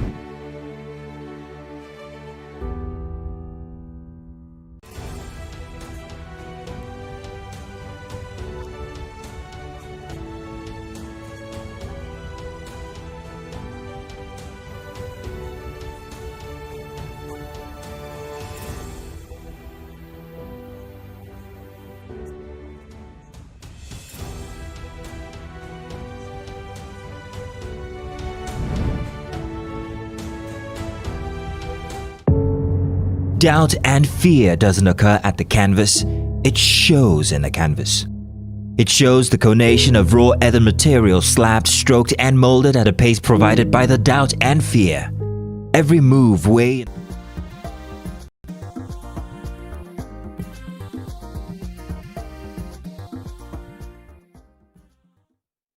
Thanks for staying with us. The subject of money is a huge topic that affects every individual and family. On the show today, we have Dr. Olumide Emmanuel to discuss the common money mistakes to avoid as individuals, families, and even entrepreneurs. Welcome to the show, sir. Yes, thank you for having me. It's nice to be here live and direct. Live and direct. With the ladies of your view. Our people are students in the School of Money. We are. So you have to read it. I brought another set of books today. You have to read and read and read because that's part of the mistake that we have to deal with. So I've been studying about money and I've read a couple of books. And one of the issues that a lot of people struggle with is how to keep their money. So you know how to make the money, but then how do you keep it away from things that would naturally eat it? Let me not use relatives. Let it not look like you don't want to send money to them. But how do you make that money and protect it so that you're giving less than you're making and not giving more than you're making? Well, basically, when it comes to wealth creation, you make, you manage, and you multiply. So you must know how to make money. Yes. And to know how to make money, you must also know how not to make money. Yeah, because if you make money in the wrong way, you're going to end up losing it. So how not to make money? You don't make money by stealing. You don't make money by begging. You don't make money by fraud. You don't make money by marriage. To say, I want to marry into money. We don't talk enough about this thing. You don't make money into marriage because I always tell people, a lot of women, unfortunately, sometimes don't take their financial life serious. They just think once I've married a rich man. My case is settled. Wealth is not sexually transmitted. So that you are married to a rich man does not make you a rich woman. That's why a lot of people, by the time their spouse now dies or it does not have a job anymore or crisis happen, they get into trouble and their children suffer. Rewind, sir. So your money is your money. Your money is not our money. You see all this, you say your money is our money, my money is my money, all this kind of stuff. Yes, when you come into a marriage relationship, the two has become one. And that two becoming one is joint knowledge, joint decision, joint planning. Not joint money. Not necessarily joint account if it doesn't work for you. Because you need to know what works for you. So it's joint knowledge. I must know what you have. You must know what I have. There shouldn't be any secret anywhere. I love this. Then there should also be joint planning. And joint decision making. Wow. And once you understand that, it will help you. Let's go back to what you just said, because I was saying this to a couple of women and it sounded strange to them. Marriage is not economic empowerment. No, it's not. It's not. So let's agree, and I hope women are watching before they come and say, because it's a man that said it, that it is not. And it is because go and check it anywhere. Some women marry and every day you come and you say, oh, Fumilowo. If I say, why have you not done it? That did not give me money. I'm like, is this supposed to give you money? So why did you... I don't understand, because I tell a lot of young people, okay, you went to school, I went to school. You graduated 7 years ago, I graduated 7 years ago. You have BSc, I have BSc. You started working 6 years ago, I started working 6 years ago. I meet you 6 years later as a single man. You are asking me, do you have a house? Do you have a car? Why you not get?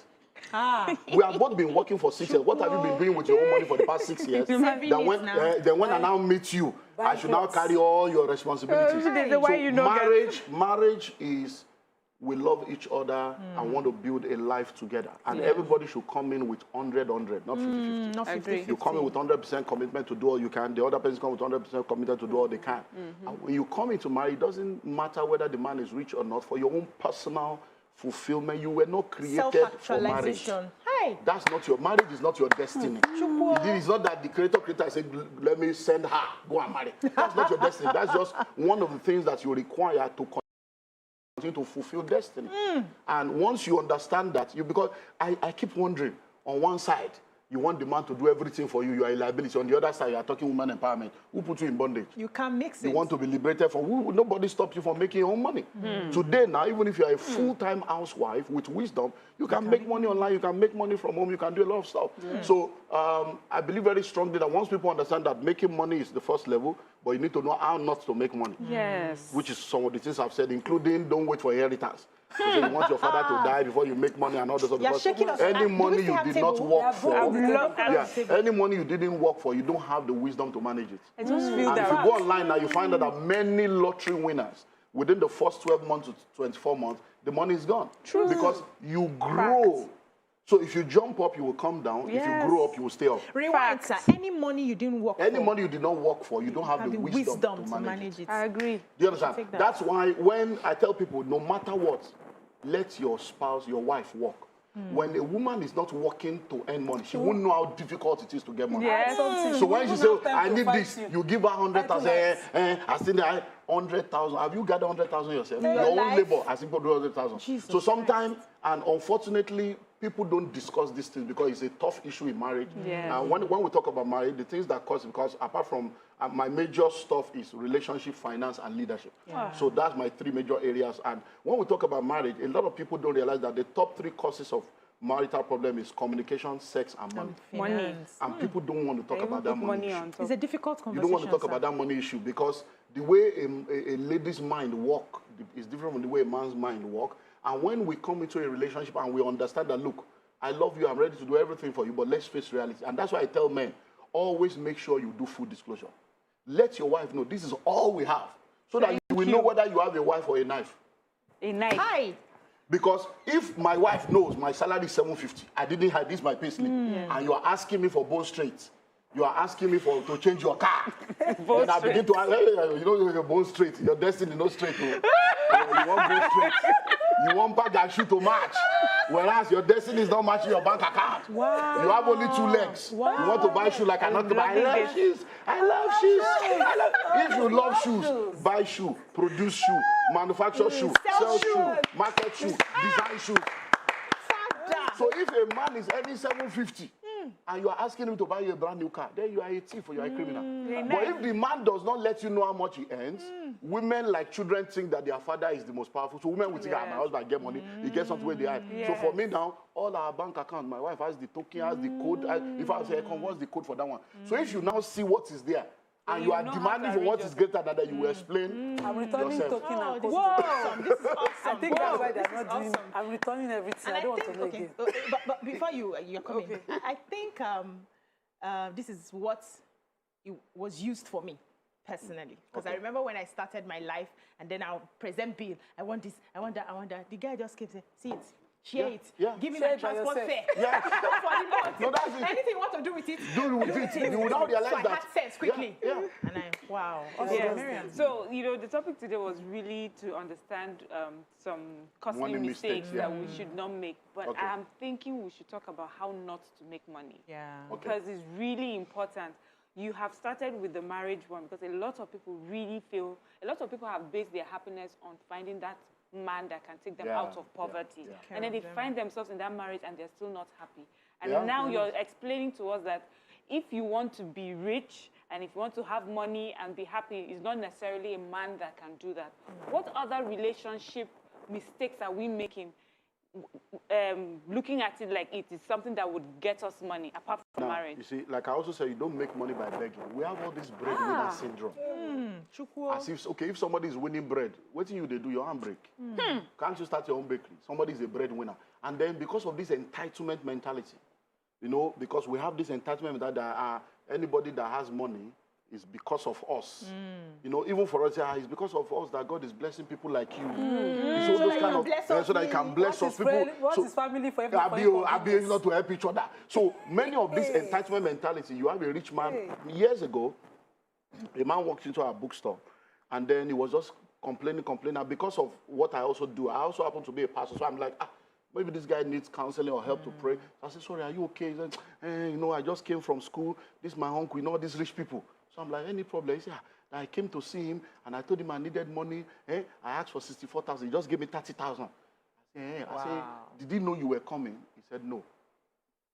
Did you tell him you needed money before you came? You just came to somebody's house on Friday and you are going back on Monday. I said, I can only do 30. I said, are your parents? He said, my parents are alive, but they don't have money. He's the richest man in our family. He's not supposed to take care of all of us. I say, whoa.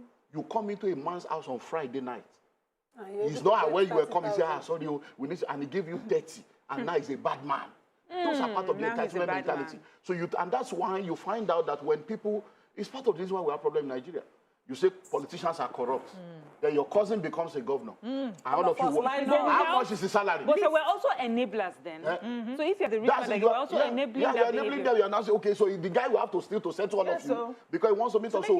So entitlement mentality, thinking that because somebody has money, we're all friends, and I'm beginning to do well, my business is moving, then because of that, when we all go out, okay, well, let's go to Dubai. I should pick B for all of you. You know, it doesn't work like that. It doesn't work like that. I should be able to do what I want to do because I feel like doing, not because I'm under pressure or I'm being blackmailed. So all those kind of things causes trouble. And that's why you find out that when people come to a level, they start separating themselves. Say, because you don't get money now. It's not because you don't get money. It's because there is a mindset you have when you begin to rise. And if you don't have money and you don't have that kind of mindset, you're going to slow me down or you're going to begin to make me feel uncomfortable around you because there are some conversations I can't have. I want to pay for a flat in Lekki. It's 35 million, I've paid 20, I'm paying the balance of 15 small. I can't talk to you about that because you are telling me, oh, you know, when I asked you for 60,000, you did not give me, and now you're spending millions. As if you are the one that will plan my future for me. What's going to happen with my children? School fees, look at what's happening with dollars. So if you are thinking, oh, how my children to have a better life, you want to send them abroad, you are not going to use Naira to do that. Just 6 years ago, Naira was 150, 170. Now it's 570. What will happen in the next 10 years when our children that are young now will now be going to America, maybe it's 5,000 to $1. And then you want to pay school fees of 30,000. So I'm supposed to plan now for that.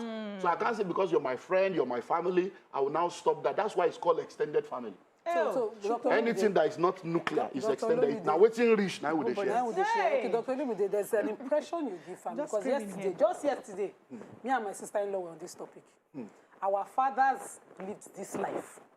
There's an impression that you give family that makes them think, I don't need to do anything. I just need to bring my problem, you solve it. There was a joke that they used to laugh about within my family about my uncle telling a woman, you know my brother, he lives in Lagos. He wants to marry the woman. My brother lives in Lagos. Did you see that house? My brother has house. My aunt, the woman agreed to marry him. Based on that. So what impression do you give family? How do you give them the impression that you're still family, but that their burden is not your own and you're not killing anyone? That's why we need to have that discussion. In 1998, my own story started in 98. I got married in 1997 and discovered that was one of the greatest mistakes of my life. The marriage was not the mistake. Getting married poor was the mistake. I fell into the trap of, I love you the way you are. I love you the way you are. And I suddenly realized that there's no romance without finance. I love you the way you are does not mean I love you to remain the way you are. When a woman tells you, when a woman tells you I love you the way you are, she has an unconscious diary that if I suffer with this guy, please within 3 to 5 years. If after 3 to 5 years nothing changes, our whole story will change. And then you start hearing that cannot take care of his house, his husband, and if there, are you a man, then you would now enter depression. Thank you. So in 1998, when I began to realize that I became depressed, I said, I want to find out the way out. And when I found out what it takes to become rich and wealthy, the first thing I did was to call a family meeting. Hold your thoughts, sir. Let's take a short break. When we come back, you continue. I feel like clapping, like this. A round of applause.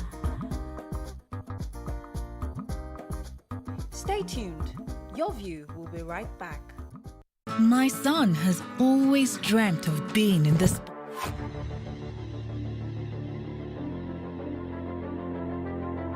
At TVC Communications, we're all about our audience. Millions of viewers, listeners, and readers every day, all around Nigeria. Our 2 TV stations are among the most watched in Nigeria. TVC News is our award-winning 24-hour national and international news channel headquartered here in Lagos, broadcasting live from our custom-built state-of-the-art news headquarters. TVC, the top-rated family entertainment channel, is the place for fun, music, and information. With our breakfast show, Wake Up Nigeria, the all-female chat show, Your View, the best soaps and dramas from Nolly, Bolly, and Hollywood, music and entertainment blast, courtesy E-Splash, and of course, award-winning news and current affairs. It is all here. With news bureau and studios around the country and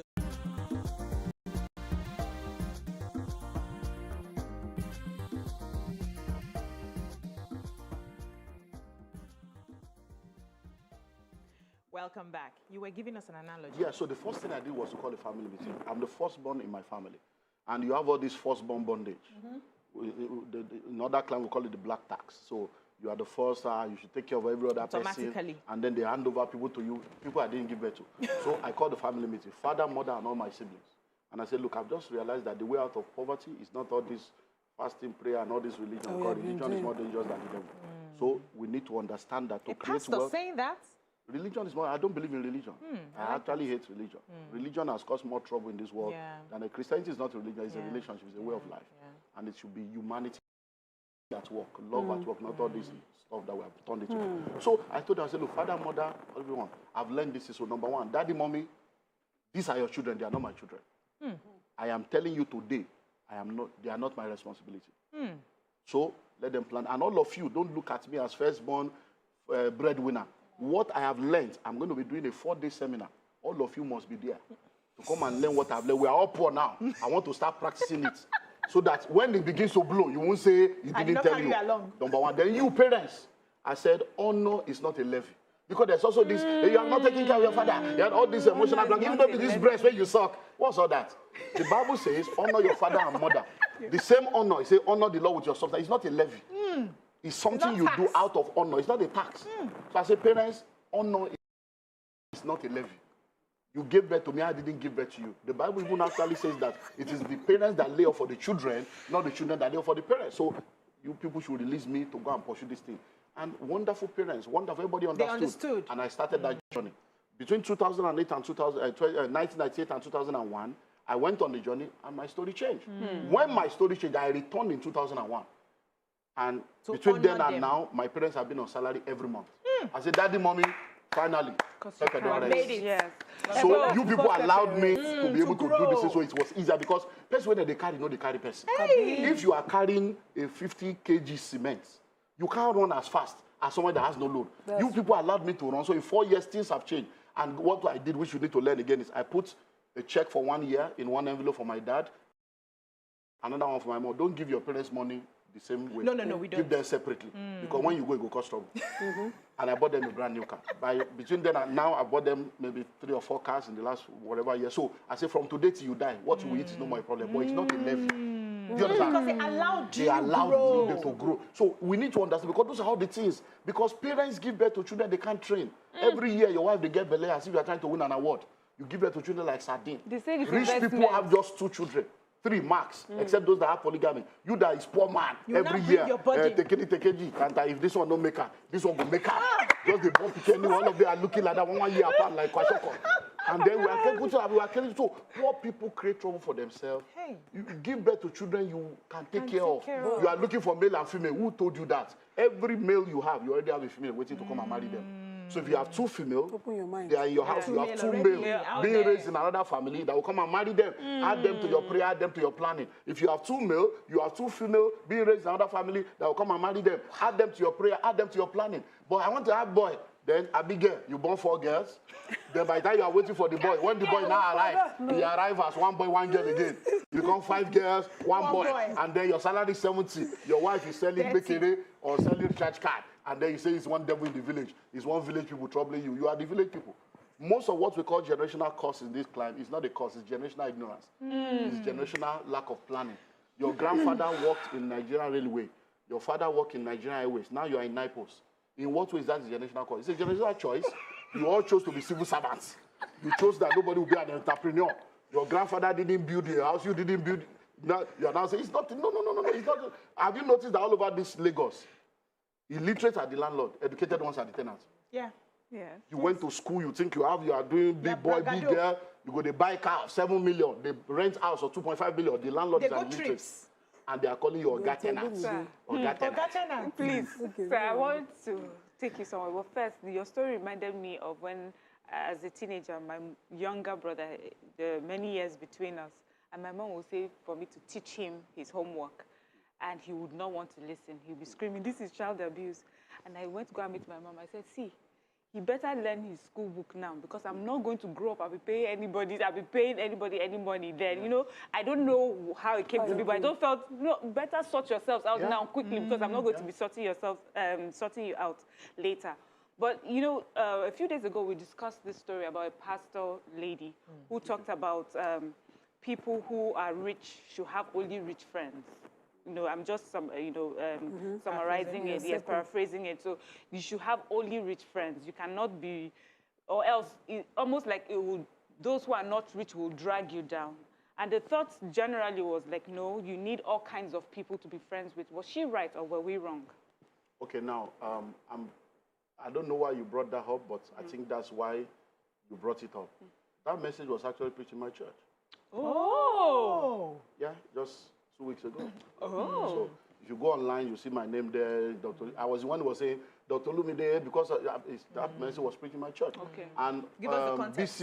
BC said exactly what was the right thing. Okay. She said, we don't have the full message. So maybe we picked it out of context. But you know the way social media works, they push all kinds of stuff out of context. Now, she was talking about a lot of things. And in what she was saying, she was talking about being intentional about the way you live your life, about the fact that in life, your associations affect you. The kind of people you move with affect you. If you have tried to help people, they are not willing to be helped, staying there will affect you. And then she went on and on from there. So if you look at the entire message, then you'll be able to understand the context within which she was speaking. Then you'll be able to see, because I was there, I was sitting there, it was in my church. And the message was, so when he went by, she called me and said, Pastor, we are blowing there, we are leading. I said, look, I don't do social media, so I don't really know. He said, this thing that I said, look, man of God, you are not, we have been in this thing now. Let them say whatever they want to say. Just make sure that you are true to yourself, and those that are there understand. Because I now went to watch it, and I'm like, oh, no, this is not it. I know that's not the way it was. They've cut something. Even the one I said, they said that I said that if they don't pay the pastor money, that they are doing baby dedication. And then you will now put 500 naira in the envelope for baby dedication, and you didn't give your pastor more than that. But you use 500,000 for naming ceremony, and you now use 500 naira for offering. The 500 you use for naming ceremony, are you not supposed to give your pastor? That's why the children turn out wrong. Okay, but what were you trying to say? So they were now, because the theme of the conference was Kingdom Wealth Conference. Okay. My own series was Understanding Kingdom Wealth.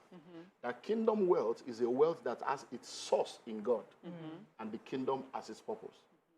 And in the kingdom wealth is not acquired, it is entrusted. Okay. So God must trust you to entrust wealth to you. And for that to happen, we now started listing different things that people need to understand. And one of the things they need to understand is that when you come into the kingdom, there are kingdom covenant obligations. You cannot go to London and say, I don't believe in pounds. Okay. You must spend pounds. You can't go to London and say, I don't believe in driving on the left side of the road. You must align. So when you come into the kingdom, there are things that have been aligned in the kingdom. So we now listed 10 covenant obligations that people need to live by. Okay. First fruits, tithe, offering, welfare, honoring the less privileged, honoring your parents, and honoring. So it is in listing all those. We now started explaining. For people who have kingdom wealth. Kingdom wealth. So you want kingdom, because there are two ways to make money. You either do it Babylon way or covenant way. Now you are either in the secret court or you are in the secret place. It's your choice. Hey, you cannot be in between. You can't be in between. You can't be. That's why I say a lot of people. That's why I say religion is killing people. You see, people are so religious, but they are not even in the secret place. You are not in secret court. We're in the you are free absent. place. Secret place. You are absent. And you are wondering. People don't know that money is spiritual. Money is a spirit. Money has a soul. Money lives in a body. That currency in your hand is not money. That's ordinary paper. It's legal tender. If we change it today, it ceases to be money. So that's the body of money. The spirit of money is mammon. The soul of money is the value that that money has in the marketplace. Okay. So that's why one currency will be higher than the other currency in the marketplace depending on your relationship with mammon. So many people don't realize that if you are going to become wealthy, you have to choose your track. There is nobody on earth that can succeed without giving. She's here, there is Sadak, whatever all kinds of, they too have their own stuff that you have to give, you have to take care of the less people. So there are a lot of stuff, nobody can ever become rich without giving. But the problem we have is people are not well taught, and then we have a lot of charlatans, jobless people, visionless people that now think that because of the poverty situation in Africa, they can now use that to deceive people. Because many of these pastors you see, their message is local. Once they cross border, they don't get message. Once you reach Canada, all this useless message will not work. So when you were talking about wealth and care for parents, I wanted to quickly draw the care for parents line. So in my faith, for instance, since you've referred to it, care for parents is not actually money. It's time and actual care. So you can't have parents aging, and because you want to go and make money, and it's important to have money, you leave that parent without a structure of care. So what exactly is wealth? If time is of value, if availability is of value, is only riches. In the book I gave you guys, The School of Money, because all these things have been answered. Now, when we talk about wealth, there's a difference between wealth and riches. Riches is monetary. Wealth is all-inclusive. Yes. So when you talk about wealth, health is wealth. Relationship is wealth. Time is wealth. Skill is wealth. So when you talk about wealth, it's more than just money. So you can be rich and you are not wealthy. Or you cannot be wealthy and not be rich. So once you understand the holistic aspect to wealth, you will not spend all your time pursuing money and losing your health and your time, only to now try to use the money to buy back your health. Yes. So when people understand true wealth, you know that, look, I may not have the money to give my parents right now just to honor them, but whatever I have, if it's 2,000 recharge card every month, happy new month, mommy, stay connected. And then you call them. Sometimes when people get old, because what you sow, you will reap. Yes. When people get older, they just need someone to be there. How are you doing, ma? Hope you're okay. And then you go there, spend time with them. That's why those that are in the foreign countries that know they do not have the time to be able to do that, they have created a structure, nursing home, old people's home, where they pay for it, and then somebody gives them the care that they need. Yes. And we need to understand that as the world is moving right now, those things need to begin to happen even in our climate also. So people should understand. That's why I say it's not a levy. Because people say, I don't have money, I have money. You don't have money, you don't have time. You don't have money, you don't have good words, you don't have phone call. It doesn't work like that, because what you are sowing today, you will reap. The way you take care of your parents or the way you don't take care of them, whether you like it or not, life, karma, life will always, roll back. So, yeah. Thank you so much, Dr. Emmanuel. We don't want you to go. We wish you can extend another. I will come again. We have not even done money mistake. We don't even started. We went from one, so no problem. We will come again. Thank you so much, and thank I've told the people once in a month, let's be doing this thing. Once a month. Let's just be helping people. Yeah, so that we'll just be helping people get information on them. Because this country is really challenging, and we need wisdom to navigate the struggles of our nation. God bless you, sir, for your thoughts this morning. Thank you so much. That's all we can take for today. Join us again tomorrow. Bye-bye now.